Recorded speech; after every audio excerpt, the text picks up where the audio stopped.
When thinking about this subject and my thoughts and other people's thoughts on the subject, I came up with the phrase, "we are behind a mask."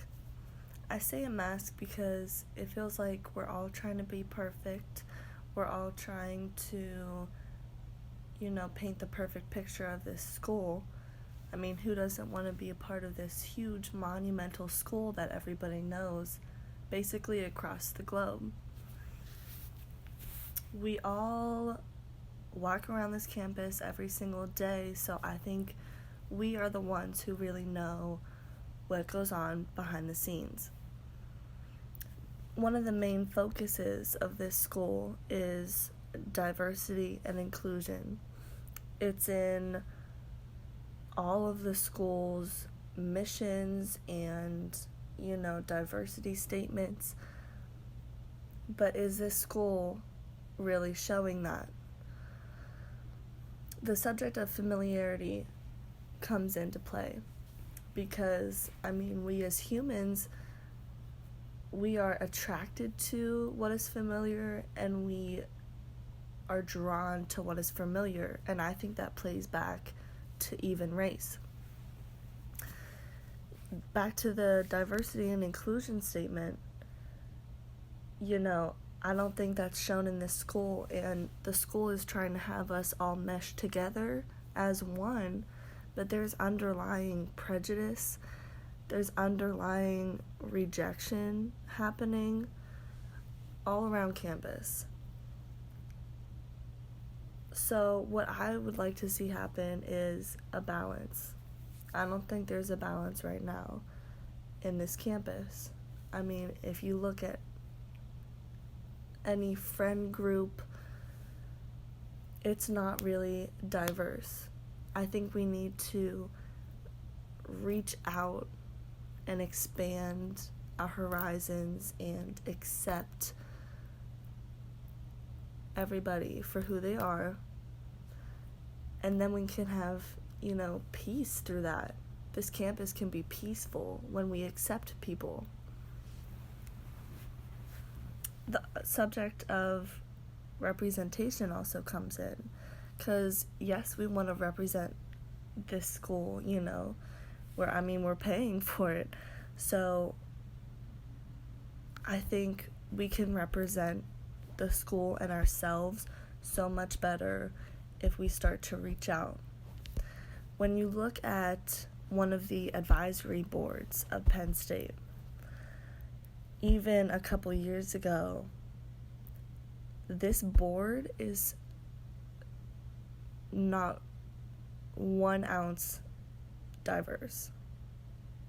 And I think it definitely starts in the roots, and that needs to change.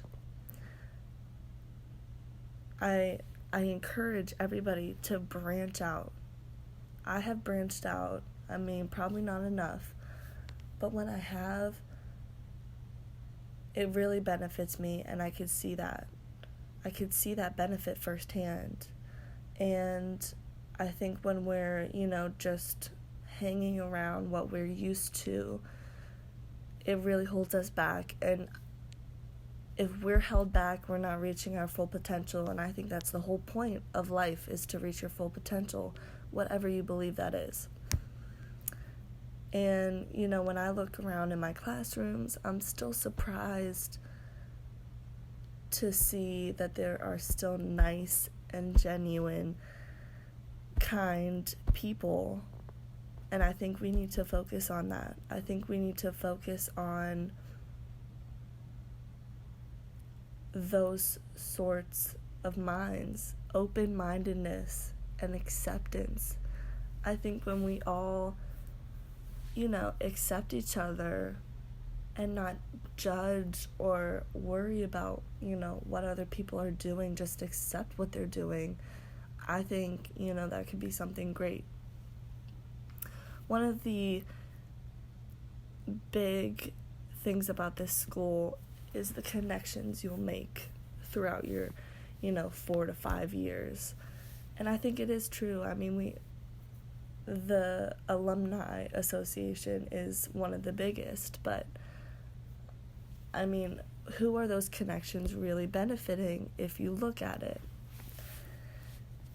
If you look at some of the sports teams from around 1970 to 80, it's even less diverse than it is today.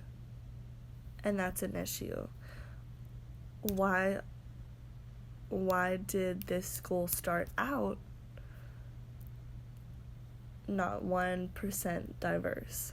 I think that's an issue. And I think we're still divided here today. And I don't know if that could ever be fixed, but I think we can try. And this generation has the best chance of making it work. When I was in high school, I was really blind to the issues going on in the world and racism, because I was just in my own little bubble that, I called my town. But I encourage people to not be drawn to things they're familiar with. Get out of your comfort zone. Go to a meeting for a club that you've never even heard of, because I have, and it has really, really benefited me. One of the things come to mind when you step out of your comfort zone, it's said that's where the magic happens. And I think that is so important, because if you're in your comfort zone forever, that's not going to benefit you. You're not going to, really excel.